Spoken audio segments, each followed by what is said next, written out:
Hanggang talampakan. Tara na at makipag-ututang dila kay Laika Barista! Laika Barista pa rin, yes friend, ang iyong kasama ka. Chismisan, kakwentuhan at kaututang dila rin hanggang sa mga oras po na ito at patuloy ka pa rin nakikinig dito sa iyong solid na paboritong kabanding, ang 101.1 Yes FM. Kaya naman hayat kaway-kaway para sa mga naiinitan dyan, nagpapaypay. O para dun sa mga hindi kaputian, para sa mga maiitim, dahan-dahan lang ang pagpaypay ha. Baka bumaga. Charot. Oh, walang ma-offend. Joke lang yon. Laika Barista pa nga rin, yes, friend, ang iyong kasama. At para dun sa mga nakikinig sa mga oras na ito, na mga pauwi na, sa mga nag-aabang ng out nila, sige na, ganyan naman lagi ang iyong senaryo. Naghihintay ka lang ng oras ng uwian mo. Ano bang bago? Tapos susweldo ng buo, diba? Saan ang hustisya? Grabe talaga. Oh, sa mga magpapabate, sa mga manggagamit dyan, hintayin ko ang inyong mga mensahe sa aking Facebook fanpage na Laika Barista. Again, it's LYKABARISTA. At isa-isahin natin mamaya yan. But for now, balikan muna natin ang kwento ng ating Laika Barista Moments na pinamagatang compromise. Na kwento ng mga taong hindi sanay, hindi nasanay sa panay update sa jowa. Alam mo, may mga ganyan palang klase ng tao, no?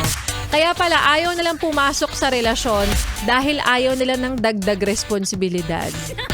Dagdag responsibilidad daw na may i-update sila ng good morning, kumain ka na ba, saan ang punta mo mamaya, nasan ka na. Ayaw pala nila ng ganon. Ayaw nila ng palaging magbibigay ng update at gusto nila ng walang may pakialam sa kanila bukod sa nanay nila. Naranasan mo na ba yan? O nararanasan to ng mga taong hindi talaga na-experience na magjowa o hindi pa naka-experience ng matagal sa relasyon. Kasi minsan, di ba, parang nga namang nakakasakal kapag update ka ng update sa jowa mo. Ang controlling ng feeling. Dahil sabi nga nila, iba talaga nga naman kapag nasa relasyon na. Hindi pwedeng nagdidesisyon ka lang mag-isa. Hindi pwedeng sarili mo lang yung iisipin mo kasi may isang ma-o-offend. Kapag ba sinabi mong gusto mo magpunta ng Malaysia, okay lang sa'yo na hindi siya i-update? Siyempre hindi, di ba? Dahil again, kapag ikaw ay nasa isang relasyon, dagdag nga yan sa iisipin, dagdag yan sa responsibilidad. Because the moment that you finally decided to enter a relationship, that's the time na alam mo ngang magiging dagdag yan. Or should I say, pabigat yan sa ilan. And that's the time din na alam natin, nakakain niya ng oras, kakain niya ng atensyon, at kakain niya ng ano mo. Diyan ka magaling. May gusto kang kainin. Siya sa'yo, no? Charot. Na sa lahat nga ng gagawin mo, yes, friend, sa lahat ng iisipin mo, dapat lagi siyang kasama. Because again, love is love radio, chat. Love is a responsibility that needs an action na kailangan ng full effort niyong dalawa. Kopya? Kopya ang kopya. Kala mo naman to mga to. Gusto kasi landian lang. Gusto kasi walang commitment.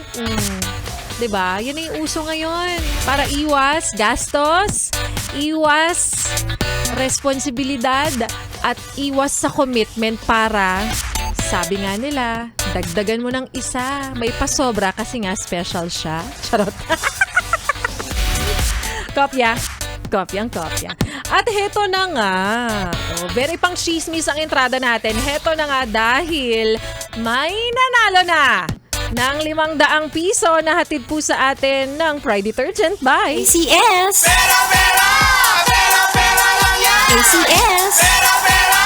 Pera, pera lang yan! ACS! Para po sa ating like katanungan kanina na, kung ang likhang isip na guhit na 0-degree longitude ay dumadaan sa Greenwich, Inglaterra ay international dateline, haba, ano naman ang tawag sa taong Gusto mo pero kaibigan lang daw ang tingin sa'yo. Is it a danger zone, B friend zone, or C interzone? Kaya naman congratulations, syempre. Friend zone ang sagot. Congratulations sa ating yes friend na nanalo ng 500 piso.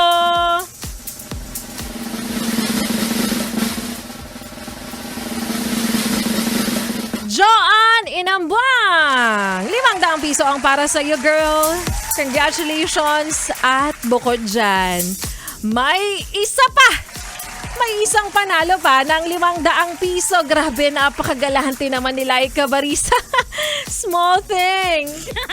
Congratulations din. 500 piso ang para sa'yo.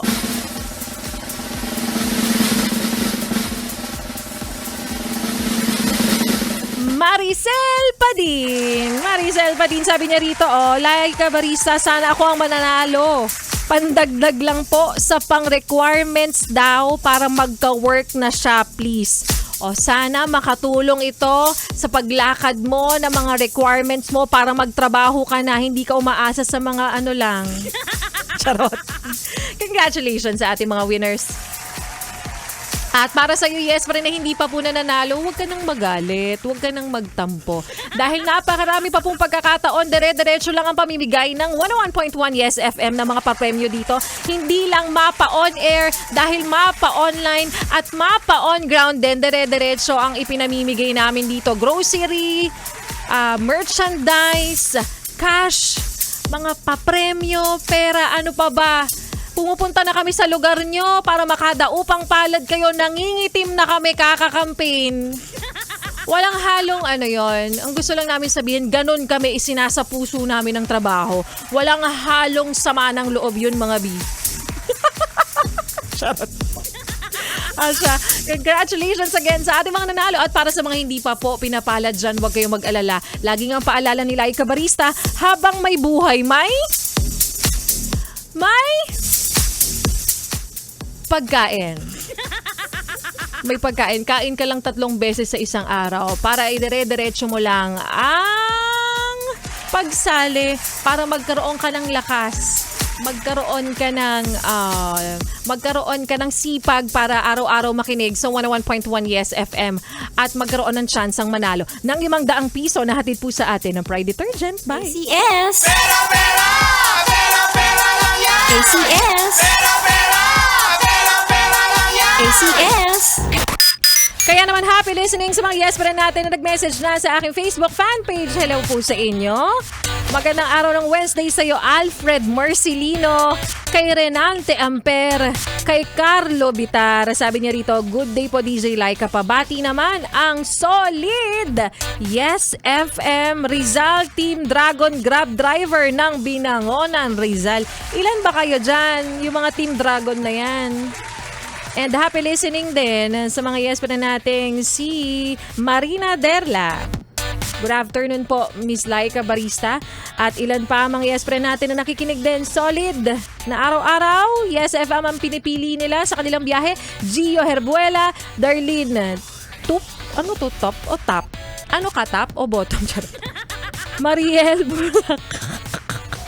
Norfel Dakanay, and ilan pa sa mga yes friend nating nakikinig. Happy listening sa inyo. Ituloy pa natin ang pakikinig mo sa mga kantahan ko ngayong hapong ito kasama ang susunod nating kantang Raining in Manila. Dito pa rin sa iyong solid na paboritong kabanding ng 101.1 Yes FM. Solid!